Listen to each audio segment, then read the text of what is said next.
Rivian's latest earnings call gave us a lot of clarity on what to expect for the next year surrounding R2, and I'm sad to say it's not all good news, but it did at least clear up where they are getting their cells from. For a while now, we've known that the Arizona plant is not quite operational yet, ready to crank out 4695 cells. Some of us were speculating that maybe Rivian was going to use 2170s in the short term to qualify for federal tax credits, but sounds like maybe in order for the structural battery pack or the lower part count to work for R2, RJ pretty much cleared up the speculation by saying all of next year, Rivian's going to be getting these 4695 cells from Korea. They are not going to be made domestically, which unfortunately, yes, that does mean that as the R2 launches about a year from now, it's not going to qualify for the point of sale $7,500 federal tax credit. They have a plan on moving cell manufacturing to Arizona in early 2027, but again, Rivian said they would switch to NACS in early 2025, and here we are, they still haven't officially switched over, so I hope they do soon, but I'm just trying to tell you, I think that it's gonna be a while before Rivian cells for the R2 are made in the US, and because there's already talks of the federal EV tax credit going away, there's a pretty decent chance, in my view, that the R2 is never actually going to qualify for that credit. Now, Rivians are pretty popular in Colorado, so there's still some state rebates they might take advantage of, but this is going to make it particularly challenging for the R2 to compete, in my opinion, at least in regards of pure price, with the established players like the Tesla Model Y, which just got a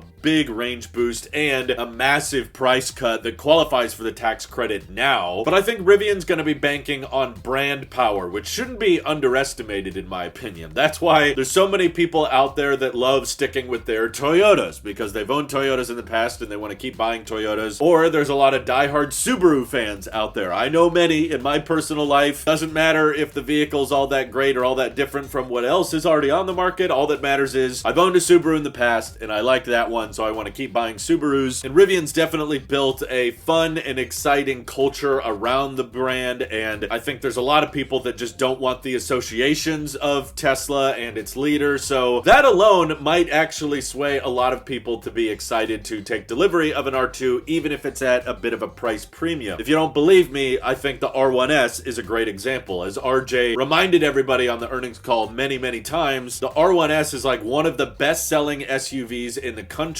above $50,000, and there's much cheaper alternatives than the R1S that would arguably have better autonomous driving or better efficiency or better range. But yeah, if we're looking at a direct apples-to-apples comparison, the Model X is not selling nearly as well as the Rivian R1S, even though I would argue the Model X is a better car in many ways. I mean, for a while they've been offering free charging for life, and it's got over 300 miles of range with those crazy Falcon Wing doors. Some people, though, just want a roof rack. They want their SUV to be more utility-focused and more practical, and I think that's kind of what the R2 is leaning in with. A more boxy design, a powered frunk, so more overall interior cabin space and storage space, despite sitting in the same footprint of a Tesla Model Y, which is a good footprint to follow because it's the most popular vehicle in the world. But I will give credit to RJ. He said multiple times on the earnings call he intends on hitting that $45,000 starting price with the R2, and I highly doubt that's going to be available at launch, but sounds like affordability is a huge push for them, and they're making great progress on these validation builds, as you can see behind me, and there's going to be lots of release candidate testing throughout the remainder of 2025. RJ said he was already driving an R2 prototype in Arizona a week ago, so I think we're going to be spotting a lot of these things over the long haul, and even if Rivian has to lose money on the R2 for a while, they've actually got the funds to do that because they reported their second consecutive gross profit last quarter, even more profitable, by the way, than Q4, and yes, that does involve like not building as many cars. They had to reissue guidance. It's going to be more like 40,000 vehicles this year, not 50,000 like last year, so that's a bit of a bummer. But when the R1 products are losing so much money and you're kind of banking the whole company on the R2 being a smashing success, yeah, it kind of makes sense to adjust the manufacturing lines accordingly. Like maybe we don't need to build as many R1s if we lose money on each one, or at least they lose a decent chunk of money on the base model. So it sounds like as far as R1 production is concerned, they might focus more of the higher tier options like the Tri-Max or the upcoming Quad Max, and those probably are selling at a profit. So if they just make make sure the vehicles they do deliver are the higher margin ones, they should have sufficient cash to get the R2 into production and even take a bit of a hit on the sales. But thanks to them having 2 consecutive profitable quarters, they unlocked an additional $1 billion